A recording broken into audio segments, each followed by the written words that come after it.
This is Newsroom on SABC News. Hello and welcome from Johannesburg in South Africa. My name is Evan Jansen.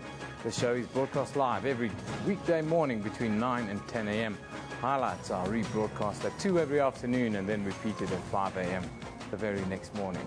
We're also streaming live on YouTube every day between 9 and 10 a.m. with a full show available all day after that on our very own YouTube channel. Well, today we look at the trafficking of endangered wildlife in South Africa and around the world. The taxi strike that caused so much chaos around the country yesterday. And we'll have all the Miss South Africa finalists in the studio with us a little bit later. So that should be a little bit of fun. But first, let's take a look at the news headlines.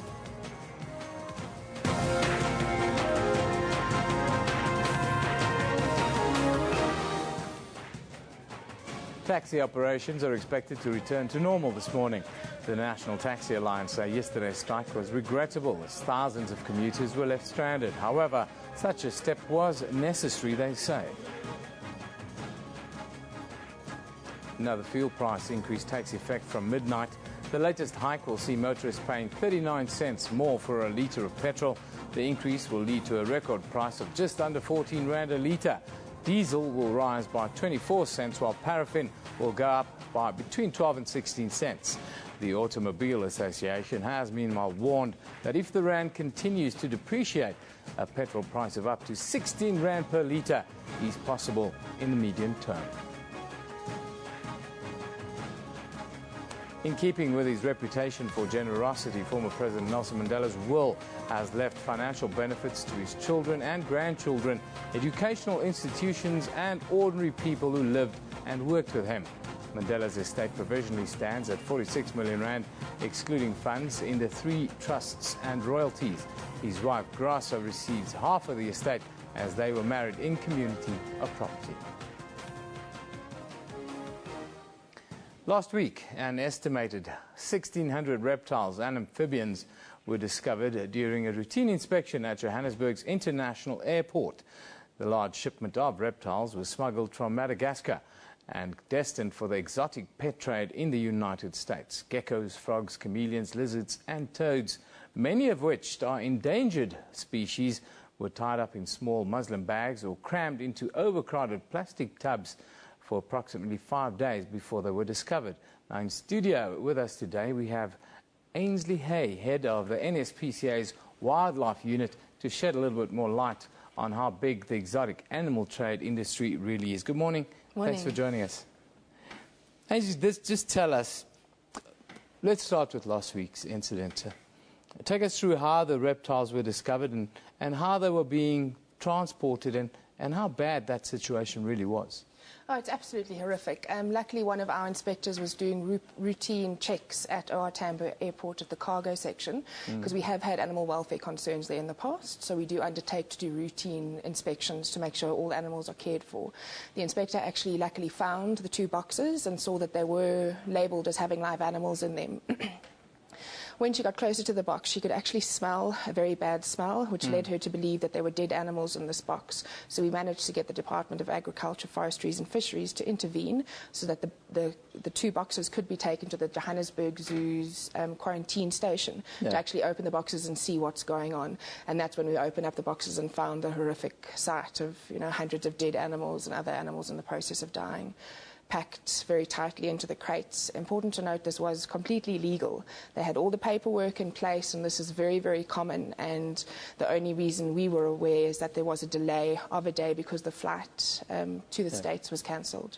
We're seeing some of the horrific pictures of some of the animals that were discovered. But just tell us about the size of this industry, firstly in South Africa, on the continent. I'm sure there's a lot of that as well, and then the wide world. It's huge, and unfortunately it is growing in popularity.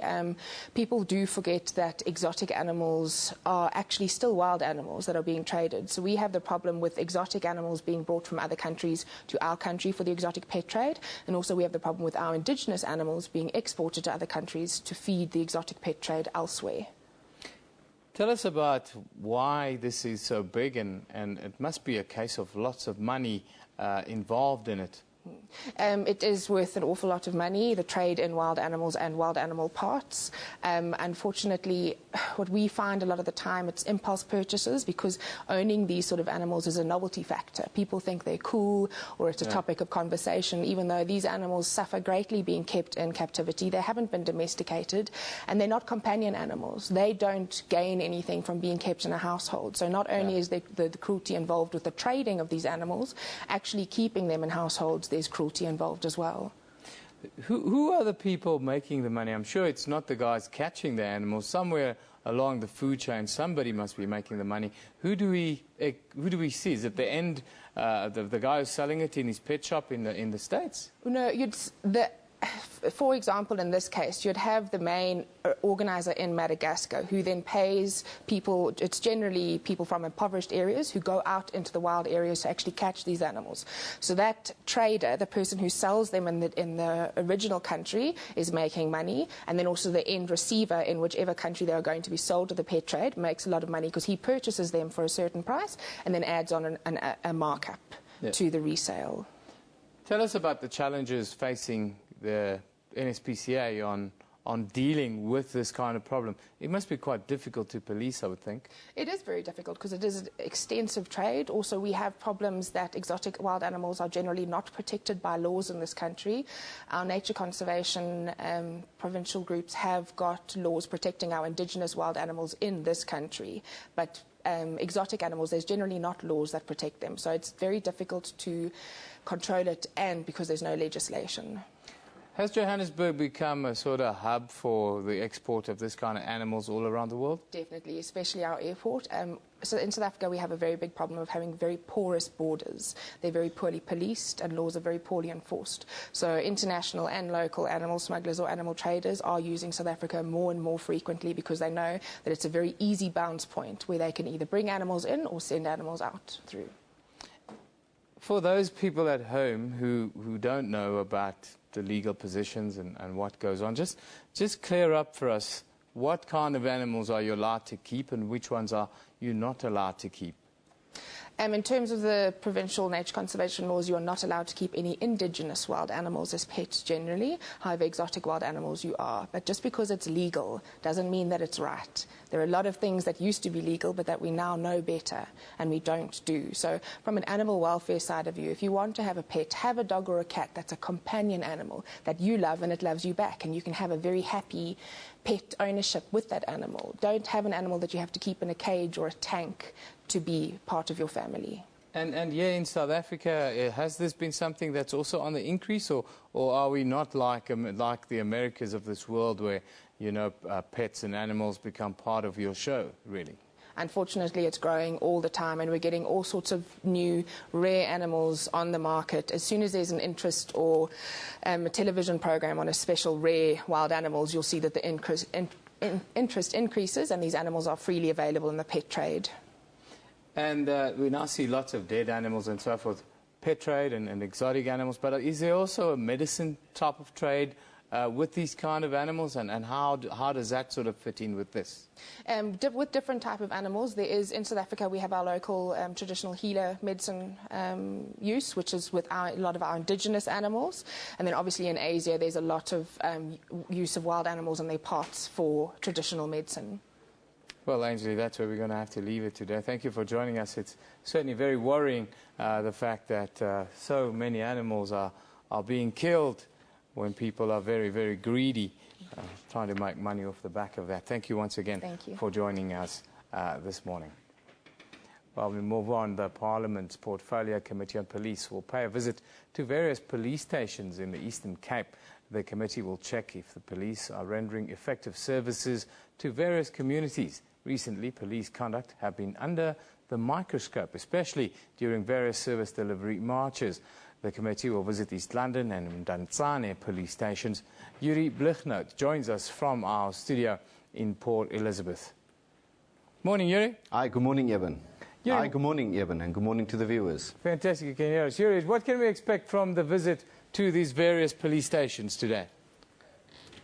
Well, the committee is going to visit mainly the East London side of the world for the rest of the week. Yesterday they started their visit at Fleet Street, and what we gather, they have found some aspects within the police station and how things are done there which they're not completely happy with. Today they are moving to Mdantsane, which is one of the biggest townships in the country. There has been some problems with regards to the community not happy with the policing. It's a vast area to cover. And obviously resources always come under the spotlight, and the community will be, the committee will be looking out for these things and also get feedback from the public. Yuri, just tell us about the nature of the relationship between the police and communities in general there in the Eastern Cape. It seems as if there are a lot of flare-ups in your neck of the woods. Well, what we've seen in the Eastern Cape, in the metropolitan areas but also in the rural areas, there seems to be a lack of trust from the community side into the work the police do, and often we find that people believe the police are not able to do the job, arrest the suspects. We've had various incidents of mob justice, especially here in Nelson Mandela Bay. About 2 years ago, 2 young boys were accused of murder. They were caught by the community. This all in broad daylight. They were stoned and then set alight. Very recently, we've had another incident here in Port Elizabeth of mob justice where the suspected criminal had to be rescued by the police after the mob set on him. So already these things are starting to come through. Just recently in Queenstown, we've seen protest action, which was just last month, where the community are up in arms following the attacking and robbing of 4 elderly people in that area between December and January, with the community saying the suspects were arrested but released even before they went to court, and that upset them. They're saying that the cops are not doing the job properly and gathering information and evidence to make a successful case. Yuri, what about issues of police brutality? We've seen some of it around the country in recent weeks elsewhere. Do you have cases on the rise in that sort of space in the Eastern Cape? Well, if you look at 2013, we've seen a high number of public protests in the Eastern Cape, especially here in the Nelson Mandela Bay Metro. A lot of these protests turned violent. There was rock throwing, there was incidents of arson, tyre burning, councillors' houses being burnt. But in all those cases, the policing and the public order policing was done fairly well. There hasn't been any problems, except last year in November in Utenhage, there was an incident during a protest where a 10-year-old girl got shot. Investigations are underway of where the bullet came from which side was it shot, but it's not clear that it came either from the police or from the protesters. But that is probably the biggest incident we've had here recently. But it cannot be pinned on the police per se, as what we've seen in some of the other instances just recently in other parts of the country.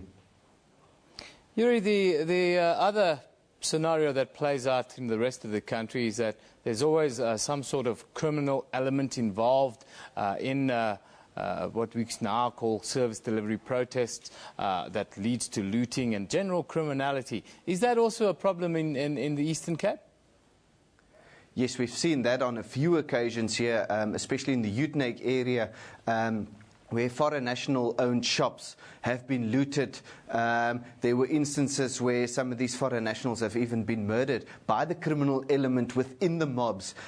So yes, around here they definitely target that, and they definitely target the foreign-owned shops, as they are pretty much seen as easy targets by the criminals within the mob element. Yuri, finally, is there any other news coming out of the Eastern Cape today? Yes, there's a little bit of good news. Our December holiday period have been a bumper one for the Nelson Mandela Bay Metro. First of all, the weather played along spectacularly. We've had the best December-January weather figures in years, with very low wind numbers, although PE is known as the Windy City. But with that, that has drawn the crowds. We've had packed beaches right through December, right through January. Although that put a little bit of pressure on the life-saving services, everything went well and the conditions were quite great. But on a monetary level, things have gone really well. Initial figures from Nelson Mandela Bay Tourism shows that profits for this year, for December 2013 compared to December 2012, was up by nearly 7%. We're talking of a figure here of roughly 300 million rand improvement in profits. So those are very good figures.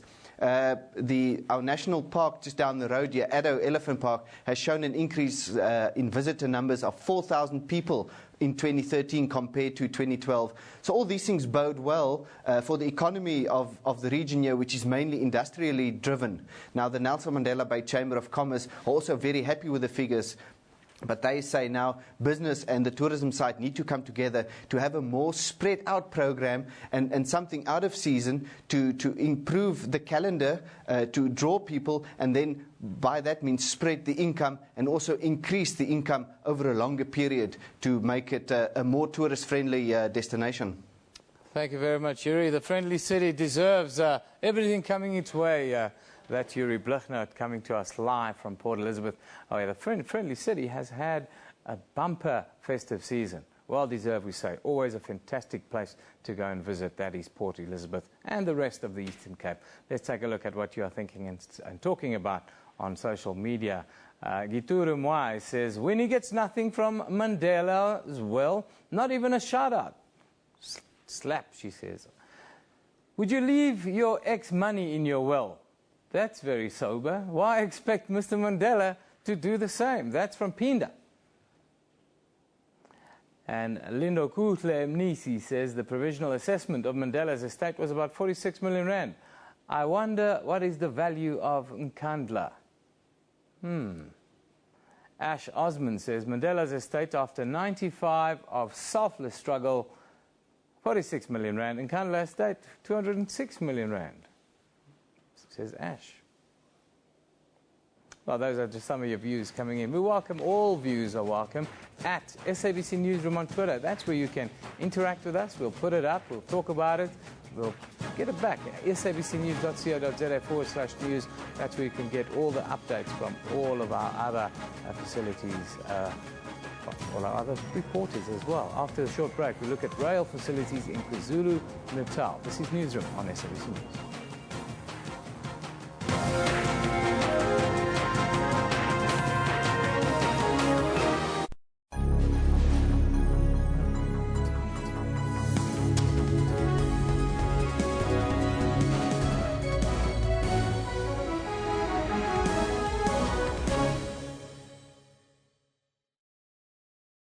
How do you think he actually works? Get fully installed fixed-line broadband with modem and turn your home into a Wi-Fi hotspot. That's 5 gigs data plus 5 gigs promo data for just $3.99, including ADSL and line rental. Plus, you'll also get a free 3G dongle with 200 megabytes mobile data a month and loads more benefits for your new connected home. Rethink fixed broadband. Call, click, go to a Telkom store. Good evening and welcome to Afro Showbiz News. My name is Musam Khalifi and we have a lineup of stories of art and entertainment. I want my artwork to be in everybody's home. And if I want it to be in everybody's home, then it has to be affordable. The first ever produced vendor film, Elelwani, is to be released at cinemas in Johannesburg, South Africa. What does it take to really be Mr. Ugly? Zimbabwean William Masimu has got what it takes to be one. For him, it has yet another victory as he retains his title. That's Afro Showbiz News, Saturdays, 7:30 p.m. on SABC News.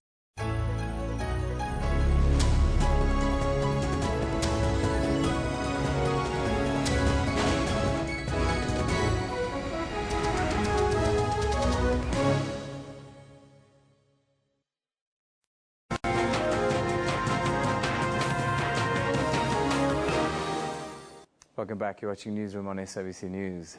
The National Taxi Alliance, an affiliate of the South African National Taxi Association, took to the streets yesterday over government's failure to issue operating licenses and taxis exempt them from e-tolls. Hundreds of taxis gathered in Marabastad in Pretoria and marched on the office of the Department of Transport to hand a memorandum of grievance to the Minister of Transport, Dipo Peters. The taxi organisation also gave the department 2 weeks to respond to their memorandum, failing which drastic measures would follow. Taxi commuters were left stranded in real bad weather yesterday. In studio today we have Mr. Alpheus Mlalazi from the National Taxi Alliance. Good morning, Sen. Thank you for joining us. Thank you for having me. Just paint the picture for us. What led to the NTA deciding to go on this strike yesterday? Yeah, let me start with a correction. The National Tax Alliance is not an affiliate of SANTAGO, it's an independent tax organization. And back to your question, we have been engaging with the National Department of Transport from the then Minister Ben Martins, Spoondebele, Hatebe, and recently the new Minister, Dipo Peters, presenting our grievances to them to say these are the things that the industry is aggrieved about, and we've been promised that they were going to be resolved, and nothing has been happening. Eventually, members of the NTA nationally took a resolution to say we must embark on a protest march to deliver a memorandum of grievances. What is your message to those thousands and thousands of commuters that were left stranding in the very wet, inclement weather yesterday? Whatever we say may not change the situation, but we regret that it happened to them, especially in that bad weather, and we can only apologize and assure them that if we had any other choice, we wouldn't have left them in the lurch. And if the outcomes are positive, so what we are engaged with the department with, they will be the biggest beneficiary, and we really sincerely apologize. Did this whole issue start with the recapitalization? Not necessarily. One of our grievances yesterday was the issue of the operating licenses. As you know, the National Land Transport Act has devalued taxi operating licenses. Then our licenses were indefinite and they've been changed to a term of maximum 7 years, making our industry unattractive to investors and future not guaranteed. Secondly, the government had promised that the taxi industry was going to be exempted from e-tolls. Yet now Sanral comes back to us and says, no, you can only be exempted if you have an operating license, of which the National Department of Transport, through its OLA system, is failing to issue those operating licenses. Is it not a question of, in some cases, you must have an operating license, but you must also satisfy all the requirements, road safety and a whole host of other ones, in order to get an operating license? We have satisfied all the requirements. Remember, every taxi operator in... Are you 100% sure all your members satisfy all the requirements of this? Depending what those requirements, the prerequisite to own a taxi and have an operating license is to be registered with a transport registrar in your province. We also understand lots of permits are out there in circulation at the moment, and issuing would make your operations less profitable. Is that not the case? No, that is not correct. We are saying operating licenses should be issued to deserving taxi operators. A deserving taxi operator will be a taxi operator that is registered under a taxi association that is recognized by the government. The taxi industry jealously guards its own business so that it's not overtraded. That excuse, it doesn't carry water. Tell us about your relationship with SANTAGO. You say you're an independent. What's your relationship with SANTAGO then? The National Tax Alliance is an independent taxi organization. We have got no relationship whatsoever with SANTAGO. SANTAGO is another organization with its own constitution, its own members. So are we. Now, in conclusion, you have threatened drastic action within 2 weeks if your grievances are not met. What do you mean by that? What we mean is that all the grievances that we have presented to the Minister of Transport are not impossible to implement. As a result, if nothing happens within that 2 weeks, it would be through a neglect from the Minister of Transport, and we have resolved that we will be meeting on the 17th to announce our next course of action.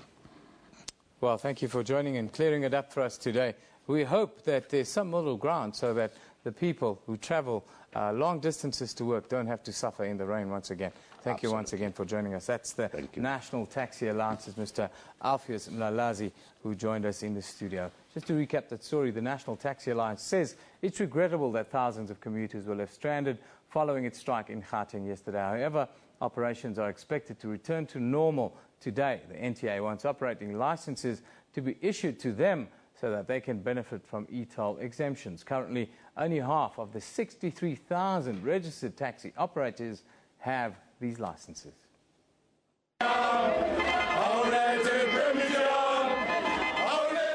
On the warpath, these disgruntled taxi drivers marched through the Pretoria CBD to hand over their memorandum.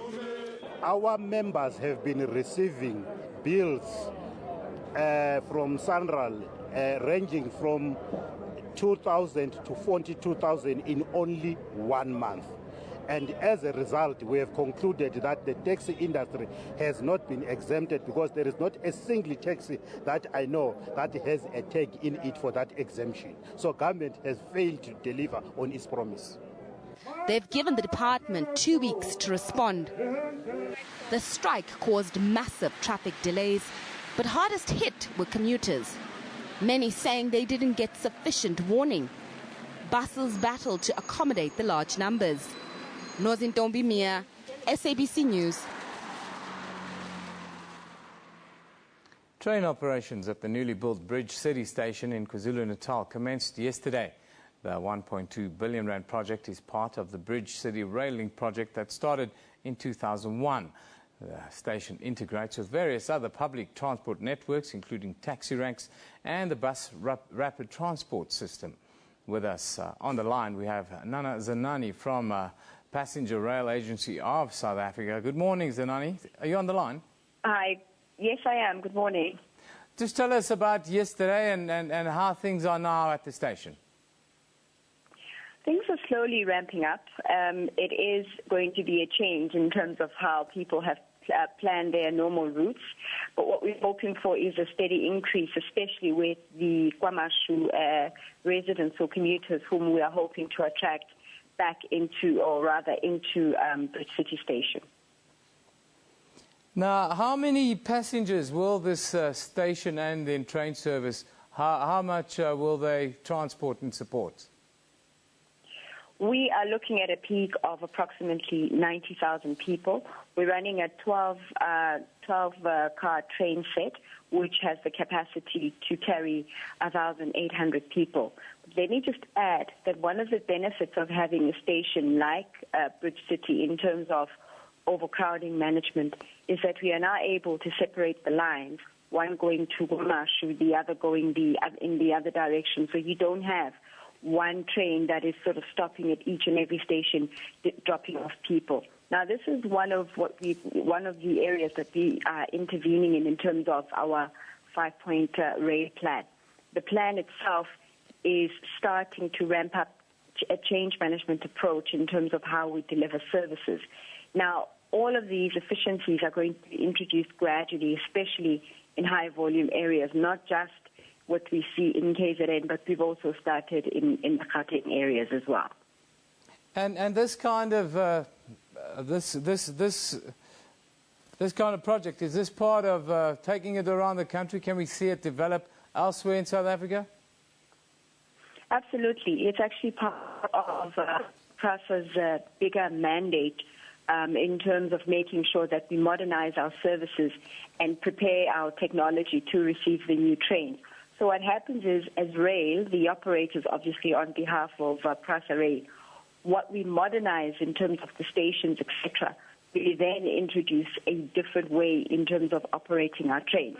But I must caution that the trains that we are currently running are either our refurbished sets or our old sets.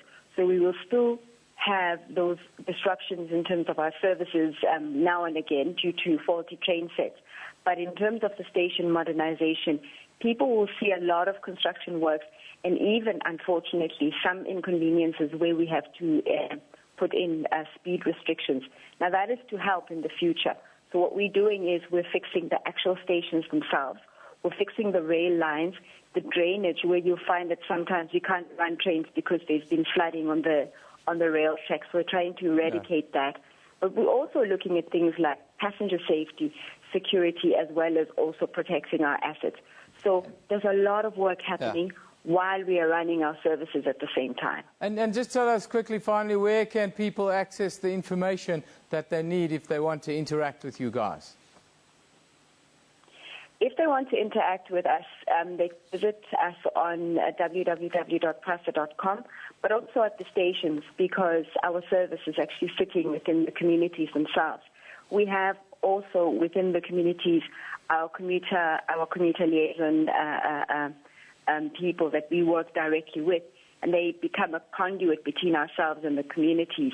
They work on behalf of and look after community issues in terms of our operations, etc. So at the stations themselves or on our website, you can reach us. Thank you very much, Nana Zanani. She's from Prasa Rail, putting us in the picture of a new station and, of course, new developments in South Africa's rail infrastructure over the last couple of months, really. Let's take a quick look at what you're saying now on social media. Things change all the time, doesn't it? Samurai Apocalypse says, Aish almost got washed away driving on the R562 last night. It was a scary moment, still shaken. Yes, we've had lots of rain in Gauteng. Flooding all over the place. Nathan says, a scorching 39-degree in Cape Town, while we have flash floods in Gauteng. Tell me it's not global warning. They deny us, Nathan, they say it's not. Reflections say it's raining cats and dogs in Gauteng, north, with no sign of abating. Reported cases of floods in some city parts. Yes, all over the city, really. Mpo Lakaje says, go slow in floods. What a way to start the week in Gauteng. Well, those are just some of your thoughts coming in on social media. At SABC Newsroom is where you can interact with us on Twitter. We love your contributions, video, pictures, or just your comments, your ideas. We love it. We'll put it up and we'll interact with us. sabc.co.za/news, where you can get all the latest news from all around the world.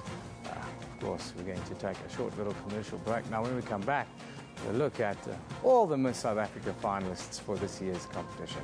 So don't go away. I'll be asking some tough questions. This is Newsroom on SABC News.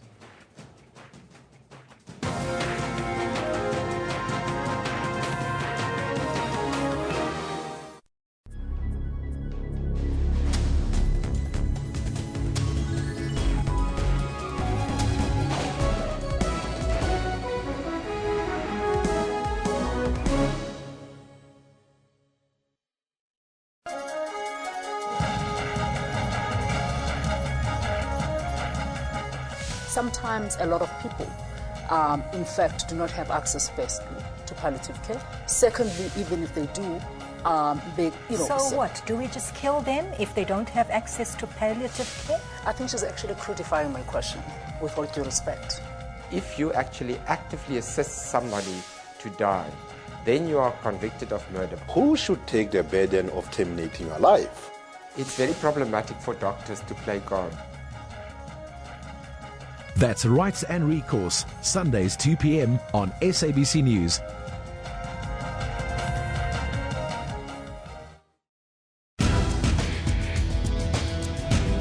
Gaming enthusiasts, including us here at Network, indulged in over 80 exhibits that included the Xbox One and Nintendo. Visitors also got to try out PlayStation 4 computer entertainment system, which was unveiled at Rage 2013. I just came here to see the Xbox One and the PS4, see which one I'd buy. If you have close to 400,000 Rand to spare, then you can buy the new UHD TV set.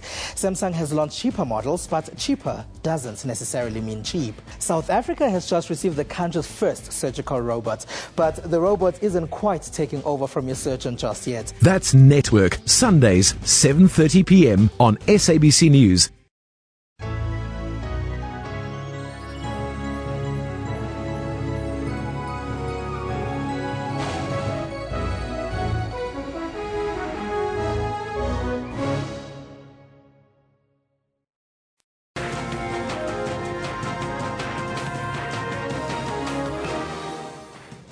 Welcome back. This is still Newsroom on SABC News. Let's just take a quick look at the news headlines. Taxi operations are expected to return to normal this morning. The National Taxi Alliance say yesterday's strike was regrettable as thousands of commuters were left stranded. However, such a step, they say, was necessary. Another fuel price increase takes effect from midnight. The latest hike will see motorists paying 39 cents more for a litre of petrol. The increase will lead to a record price of just under 14 Rand a litre in South Africa. Diesel will rise by 24 cents, while paraffin will go up by between 12 and 16 cents. The Automobile Association has meanwhile warned that if the Rand continues to depreciate, petrol price of 16 Rand per litre is possible in the medium term. In keeping with his reputation for generosity, former President Nelson Mandela's will has left financial benefits to his children and grandchildren, educational institutions and ordinary people who lived and worked with him. Mandela's estate provisionally stands at 46 million Rand, excluding funds in 3 trusts and royalties. His wife, Grasa, receives half of the estate as they were married in community of property. Advocacy group Section 27 has urged the Limpopo Provincial Department of Education to urgently address sanitation in schools.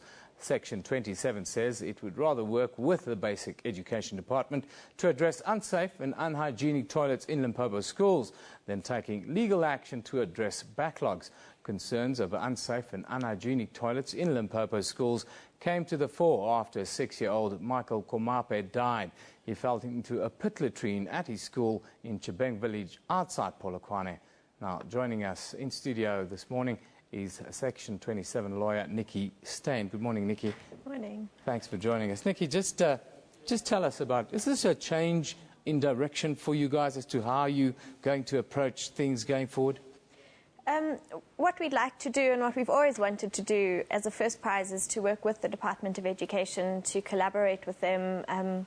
All of us should have the same objective of realising the right to basic education, ensuring that learners have got adequate and safe sanitation facilities. It doesn't mean that we may not have differences in opinion and differences in approach in the future.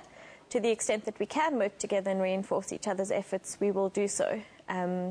But our ultimate objective is to ensure that learners have what they need for their education.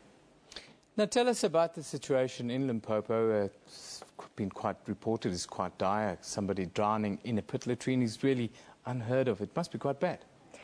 It's an absolute tragedy what happened there, and you know, I think everybody is still absolutely outraged and really upset about what happened. Unfortunately, it's not an isolated case of poor sanitation facilities. What it does is just to highlight the disgusting state of toilets across Limpopo schools.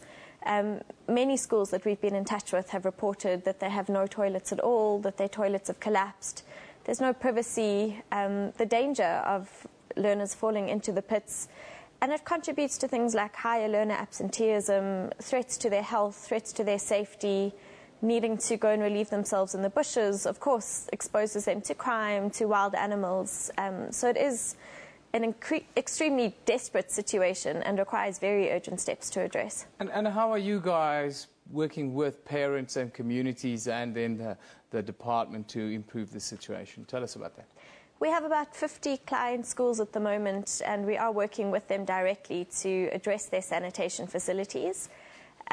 We are contacted on sometimes a daily basis by additional schools that have no sanitation facilities at all or very poor sanitation facilities, and they are not included on any kind of plan to improve the state of their facilities.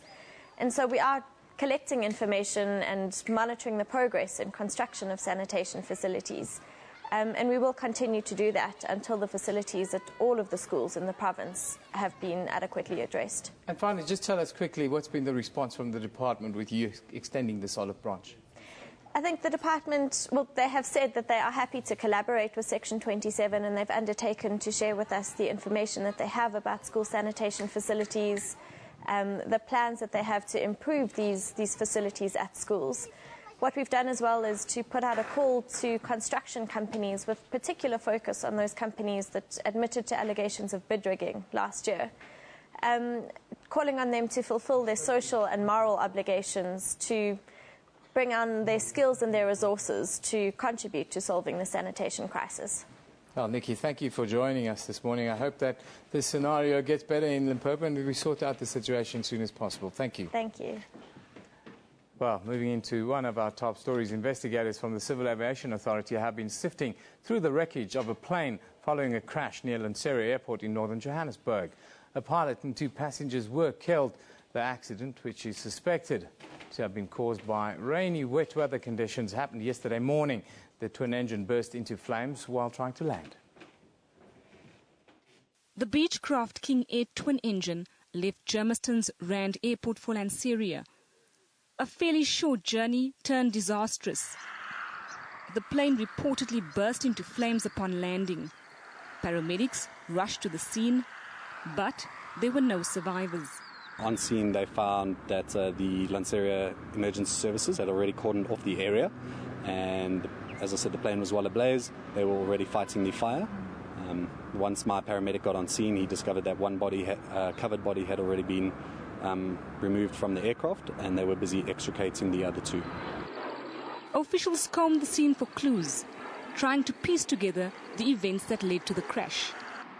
Gillian Pillay, SABC News, Lanseria Airport.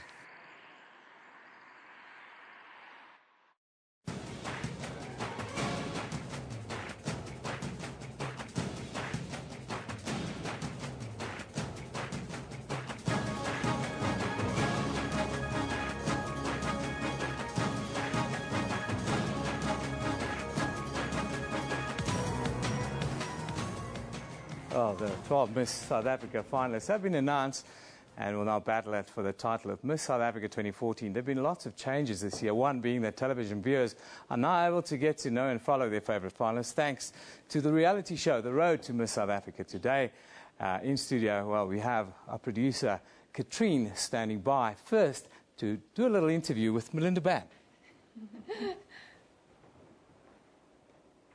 Well, obviously, we've got the 12 lovely ladies standing by, and I know Eben can't wait for them.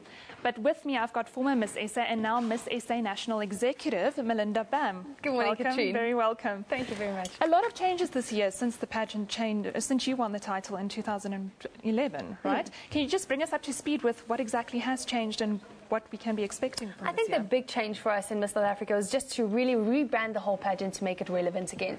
My title was in 2011, but my whole year was in 2012, so in and of itself, people thought I was last season.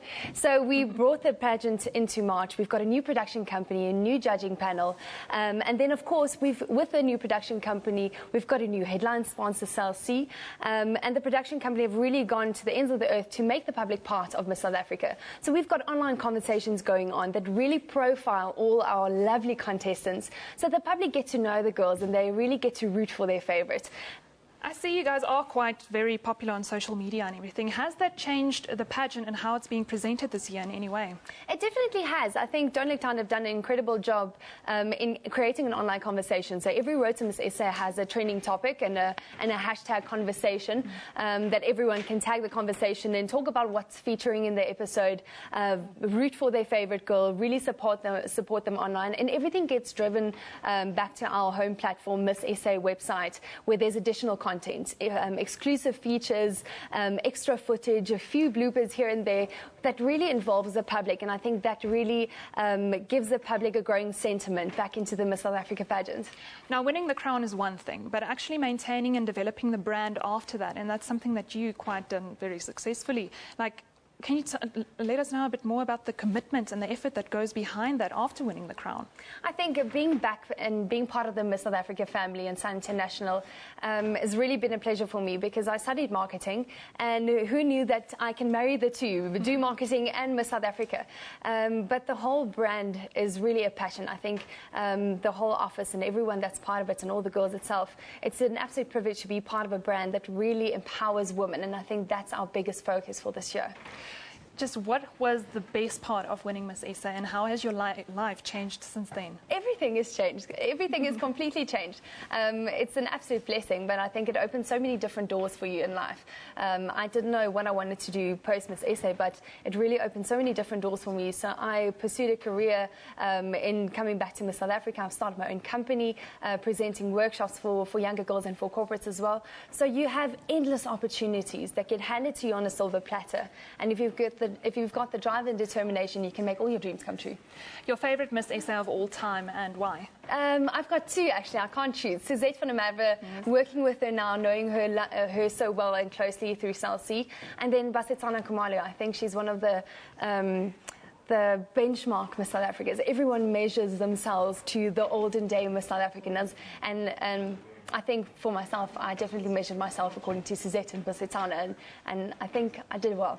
How important is it to stay level-headed in a competition like this? It's absolutely imperative to be able to perform and to do well, because you feature in limelight and you get to know so many different people, and it's radio and it's TV and it's shoots. You have to realize, okay, this is a once-in-a-lifetime opportunity. You have to stay grounded, otherwise the public will never get to know the real you. It's been a busy couple of days. How are the girls coping with everything? They're doing very well. I mean, look at them. They look amazing. They all look stunning. And they look like this every single morning. Yeah, but you can agree, hey? Yeah. Stand on your tippy toes. I'm feeling highly inadequate here. They're really faring extremely well. I think through all the workshops and all the training we've given them, I know that whoever the winner is, one of the lovely ladies, she will be ready to be Miss South Africa. Now, no, Eben can't wait anymore, so let's hand back over to him. Can you switch on the mic? Can you switch on the mic, please? Yeah, the mic's on. Oh, you look can like hear. Elvis. Okay, great. Guys, we were going to do a quiz. I had a whole quiz planned, but because Katrina and Melinda really did such a long interview and wasted all of our time, so I'm just going to have a bit of fun with our producer here, Anton, to prove to the world that beauty now in South Africa has brains. Am I right? Yes. Okay, Anton, can you put up the pictures, please? We got five pictures, I think, of very famous people, and whoever knows it puts up their hand and gives us an answer. The one who answers the most questions is Ms. Newsroom, and you're in a trip around the world today. Okay, come on, Anton. Put up the picture. Who is that? There you go, my dear. Your name and then who that is. My name is Didi Malo, and that is Cyril Ramaphosa. We have a winner. Okay. Right, next picture, Anton. Come on, mate, you're slow. We're running out of time. And who is that? We know who it is. We know the face. Never forget a face. Is that rugby coach? Are you Afrikaans and you don't know who that is? Hi, I'm Abigail. It's Heineke Meyer or Heineke Meyer. Abigail is from Nelspruit. Yeah, I went through your process. Abigail's from Nelspruit and she knows her rugby. I've done my work. Okay, Anton, keep going, my friend. We're running out of time here. This is a lot of fun. And who is that? Okay, my dear. Hello, I'm Rolien Strauss, and that is Princess Kate. Rolien Strauss, that is Princess Kate. Very well. We've got 3 out of 3. Okay. Give us a difficult one, Anton. We're almost there. Okay. Okay, now. Hi, this is Ipozake, and that is Dr. Mampela Rampela. Rampele. Rampele, sorry. It's not my mother tongue, but I know, you see. Okay, Anton, last one. Last one. It feels a bit like Miss South Africa already from you. Good evening, you're watching Miss South Africa. Come on, Anton. Okay, who is that? Okay, you're going to win if you get it right. It is Mark Zuckerberg. And who is he? Started off Facebook, and today's 10 years of founder. We have a winner of the Miss Newsroom competition 2014. Thank you very much. There we go. Abigail. Abigail is from Nelspruit, and she is the winner of Miss Newsroom. We're running out of time. Is it time to say goodbye now? Yeah. Melinda, thank you very much for bringing the lovely ladies here today. To SABC, you were on Morning Live a bit earlier, so it's been fantastic, great fun, great way to end the show. That's where we leave it for today. Just right up, I need to get the end. Yeah? The end. Thank you. You've been watching Newsroom on SABC News. This show is broadcast live every weekday morning between 9 and 10 a.m. from Johannesburg in South Africa. Highlights rebroadcast at 2 every afternoon and then repeated at 5 a.m. the next morning. We're also streaming live on YouTube every day between 9 and 10 a.m. with a full show available all day on our YouTube channel. You're watching SABC News. This is Newsroom. We love it in the morning.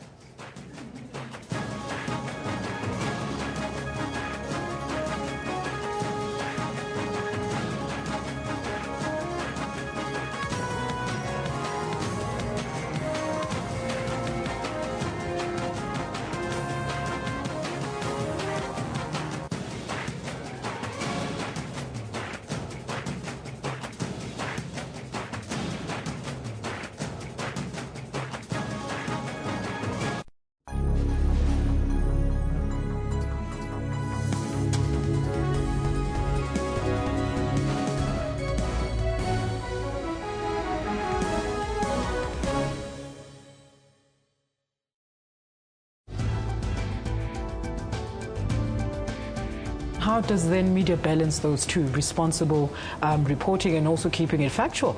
If you're a journalist, and especially a journalist writing a story for a front page, you have to report the facts. The fact is she came to like a fashionista to court. Once again, media be given credit for carrying the story since its inception. The media has been very brilliant, and I think they walked the extra mile. Where is the media in giving us the both sides of the story? One of the issues with e-tolls is that it really has been a hard news story. And so I can understand why social media has been so effective, because breaking news is digital. And so we're going to get breaking news on that platform and then move into the other platforms of media coverage. That's Media Monitor, Sundays at 9 a.m. on SABC News.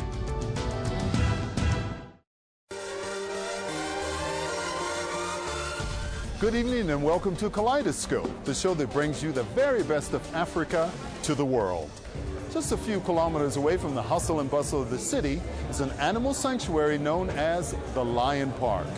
Our great team went to go check out and see if the lion is still singing tonight. Among all of the cat's family, cheetahs are the most easiest to train or to tame. A youth leader in South Africa said if white people don't like it, that the youth are going to lead South Africa, they can adapt or fly.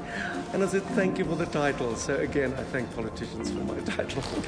That's Kaleidoscope, Sundays, 5:30 p.m. on SABC News.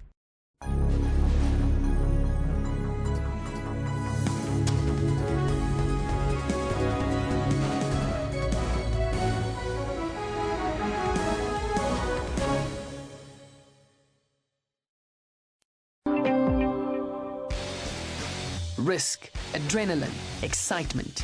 Are we talking extreme sport here? For Paul Esterhazen, we're talking about the things that attracted him to stockbroking. In November of 1998, Paul and his then business partner listed their company in the JSE. Our stockbroking business had been sold into a financial services company, and we had tentatively earmarked a payday of some 42 million rand for selling our business into there. The allure of making millions led the duo to take bigger and bigger risks. We'd begun taking some positions in the marketplace which were speculative without sufficient funding, and they started going against us. In order to make up those losses, we continued to trade with a view to trade out of it. And ultimately, in finding a gap in the marketplace where the inspectorate systems were not closing us down, we committed fraud and theft. Despite his open rejection of faith and religion, Paul's conscience got the better of him. He arranged a meeting with the directors of the parent company to disclose what was happening. I knew that I had to make a call and put a stop to that, knowing full well from the day that we did that I would face a jail sentence. Yeah, not easy to contemplate when you have 3 daughters, a strong marriage, you're apparently at the height of success, and you know that when you do pull the plug on this one, you're going to go down so quickly. In April 1999, the company was shut down. The prospect of jail was inevitable.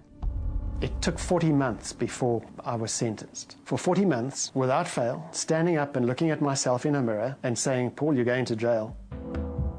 Paul's wife Diane and their daughters faced the prospect of being separated from him for a long time. In the minds of teenagers, they have a view that prison is about an abuse of your rights, that you will be raped, that you will be punished, that you will be living in conditions which you may not be able to survive. I had no real means of being able to reassure them that I would get through that. In his desperation, Paul set out on a rocky path in his quest to find God.